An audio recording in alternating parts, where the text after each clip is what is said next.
Everyone, so let's do what I it in a day 10। সকাল সকাল ঘুম থেকে উঠে রোজকারের মতন ছাতুর শরবত খেয়ে ড্রাই ফ্রুটস খেয়ে নিলাম। দেন আজকে বানিয়েছিলাম একটু ওটসের চিলা। এটা মাঝে মধ্যেই আমি খেয়ে থাকি ব্রেকফাস্টে।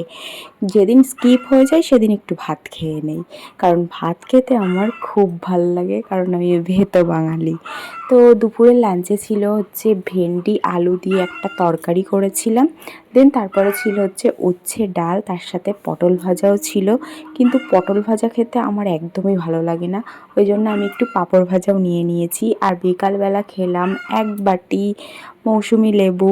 দেন তারপরে রাত্রিবেলা আমাদের একটা হালখাতা ছিল, সেখান থেকে মিষ্টি নিয়ে এসেছিলো, তো সেটা খেলাম। আর রাতের ডিনারে সেম লাঞ্চ যা করেছি তাই খেয়ে শুয়ে পড়েছিলাম। আর প্রত্যেক দিন আমি কিন্তু 3 লিটার করে জল খাই আর বিকালে এক্সারসাইজ করি। তো তোমাদের কেমন লাগছে ভিডিওগুলো অবশ্যই কমেন্টে আমাকে জানিও। Bye bye.